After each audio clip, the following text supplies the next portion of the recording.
Thank you very much for the privilege of talking with everyone today. My name is Jeremy Stowe. I've been at the Canada School of Public Service for about 12 years, and I've been in the public service for over 25. So I'm here today talking with Tyler and Ashley, and it's a privilege to do it. And if you're paying attention for the whole 4 minutes that I'm going to talk, that's fantastic. I started my career in the military as a teenager. I've been in the public service for more than 25 years, and learning is a key part of leadership. So I'm going to talk a little bit today about learning and leadership, but not in the theoretical part of leadership, more about the importance of learning in your career in the public service.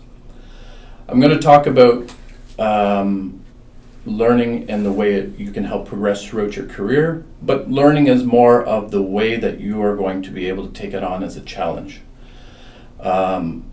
One piece I'm going to talk about, the odd provocative thing I might throw in there, beware of cliches, beware of learning theory. You will not learn leadership, you will not learn about learning in 140 characters. I can say that quite with a lot of experience, for whether it's the military or the rest. You will learn about leadership, you will learn about yourself, you will learn about the way you want to be a public servant by stealing little pieces of everything from everyone. And if you can steal 10 seconds from the 4 minutes I'm going to speak and stick it in your pocket, great.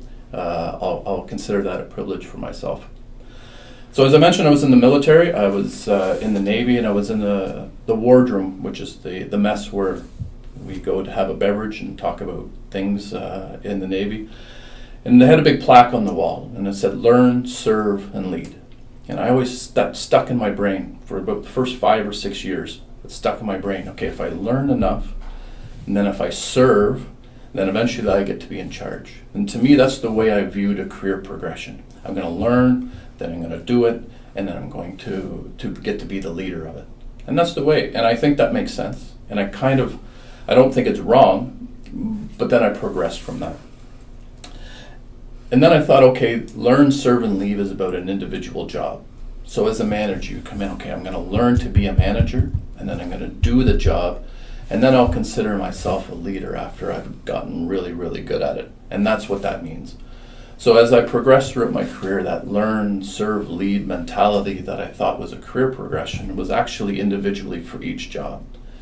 And then I realized that that wasn't accurate either. And all these three things are what we should be doing. And I don't mean daily, because daily is a bit of a cheesy word, because it makes it sound like we're going to write our notes to ourselves, and today I'm going to learn, and tomorrow I'm going to do this, and today that.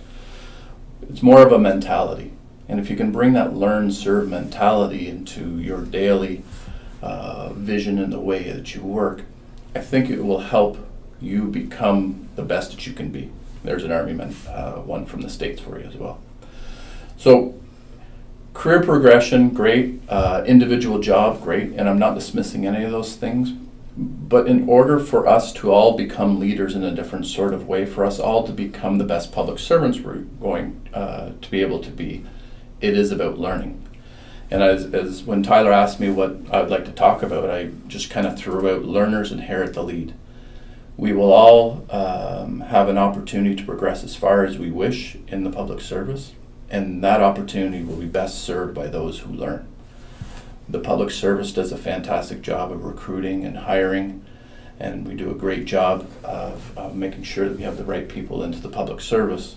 We almost all become on an equal playing field. It was those with the ability to learn and adapt and to progress throughout their career that will succeed to the level that they wish to succeed. So how do these three terms become part of our daily part? So I'm going to tackle each word, and hopefully you stick with me to the end of the video, because I think you'll be able to see how they all kind of come together. And the first one is learn. I'm going to say that word a bunch of times in the next 2 minutes, but it's about taking on challenges. We all have jobs to do. We all have a box to which we are put into, and we all have responsibilities to do that. It doesn't mean that you can't take challenges. It doesn't mean that you can't be curious. It doesn't mean that all of your learning has to be at the Canada School of Public Service or the learning program within your own department that serve you very well as well. Informal learning will serve you just as well as any formal learning that you're going to have the opportunity to.